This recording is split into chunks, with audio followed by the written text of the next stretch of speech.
Cogito, un nouvel angle pour comprendre l'actualité. un nouvel angle pour comprendre l'actualité.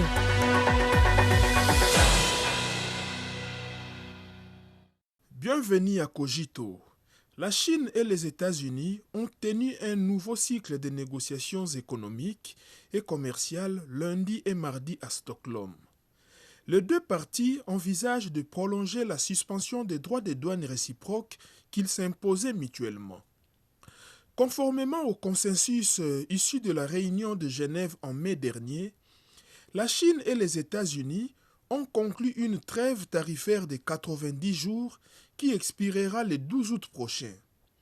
À Stockholm, ils ont annoncé la poursuite des efforts en vue d'une prolongation de cette trêve tarifaire.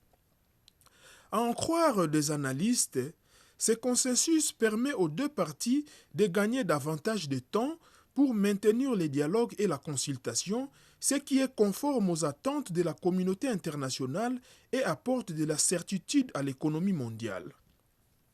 Ces pourparlers de Stockholm interviennent à la suite du consensus de Genève et du cadre de Londres atteint par la Chine et les États-Unis.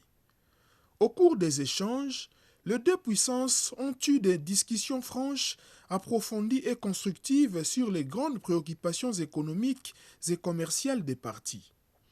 Elles ont également examiné et confirmé la mise en œuvre du consensus atteint lors des négociations économiques et commerciales de Genève, ainsi que du cadre convenu pendant les négociations à Londres.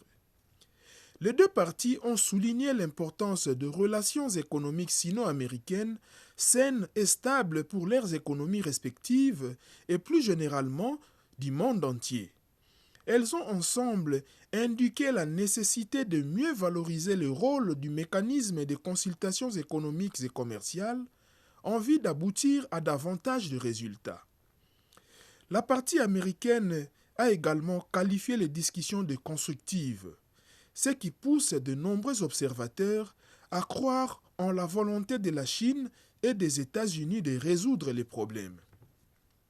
Selon des analystes, d'une part, cela montre que la Chine et les États-Unis ont maintenu la dynamique d'interaction relativement positive au cours des dernières étapes, faisant gagner du temps pour de nouvelles consultations. D'autre part, cela reflète également la difficulté des deux parties à parvenir à un consensus sur certaines divergences majeures et la nécessité pour elles de travailler davantage dans la même direction.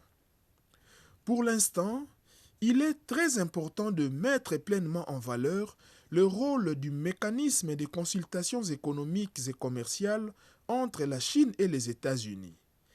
La mise en place de ces mécanismes s'inscrit dans les acquis importants de la réunion économique et commerciale de Genève. Il s'agit d'une garantie institutionnelle permettant à la Chine et aux États-Unis de surmonter leurs divergences et d'approfondir leur coopération. En tant que deux premières économies mondiales, la Chine et les États-Unis ont des échanges économiques et commerciaux de grande ampleur. Et il est normal qu'il y ait des divergences. Tant que les deux parties mènent le dialogue et la coopération à la lumière des principes du respect mutuel, de la coexistence pacifique et de la coopération gagnant-gagnant, elles finiront par trouver une solution au problème. Il convient de noter des interactions positives entre la Chine et les États-Unis. Après les négociations économiques et commerciales de Londres en juin dernier, les deux pays ont confirmé les détails du cadre de Londres et en ont fait avancer la mise en œuvre. La partie chinoise a approuvé les demandes éligibles pour l'exportation d'articles contrôlés conformément à la loi et la partie américaine a annulé en conséquence des mesures restrictives à l'encontre de la Chine au début du mois de juillet. Les États-Unis ont également approuvé récemment la vente de puces H20 de Nvidia à la Chine. Néanmoins, les États-Unis appliquent encore une série de mesures restrictives économiques et commerciales déraisonnables à l'encontre de la Chine. Par exemple, en mai dernier, les États-Unis ont publié des lignes directrices sur le contrôle des exportations pour la puce A5 de Huawei afin d'étouffer les puces chinoises. Un geste qui porte gravement atteinte aux droits et intérêts légitimes des entreprises chinoises. Donc, il est important pour les États-Unis de corriger leur mauvaise perception de la Chine et de considérer son développement d'une manière correcte. Le gouvernement américain doit également écouter davantage la voix de la communauté des affaires. Selon un récent rapport publié par le Conseil des affaires américano-chinois, ISCBC, 82% des entreprises américaines interrogées étaient rentables en Chine en 2024 et de nombreuses entreprises sont actuellement plus préoccupées par l'incertitude de relations américano-chinoises et les frictions tarifaires, mais considèrent toujours le marché chinois comme essentiel. Cela montre que l'essence de relations économiques et commerciales sino-américaines réside dans le bénéfice mutuel et la coopération mutuellement profitable et que la coopération est le seul bon choix pour les deux parties. En ce qui concerne les consultations économiques et commerciales entre la Chine et les États-Unis, l'attitude de la Chine est très claire. Elle a la sincérité, mais aussi des principes.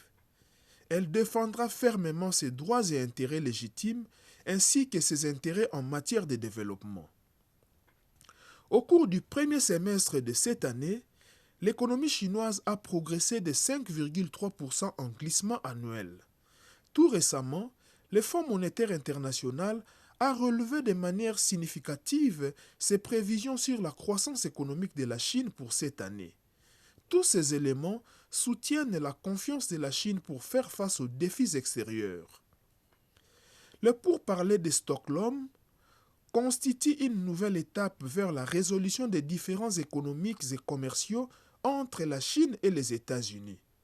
Les deux parties sont appelés à saisir l'occasion de cette prolongation de 90 jours pour renforcer le consensus, réduire le nombre de malentendus et améliorer la coopération de manière à promouvoir le développement stable et sain de relations économiques et commerciales bilatérales afin de donner un élan à la croissance économique mondiale.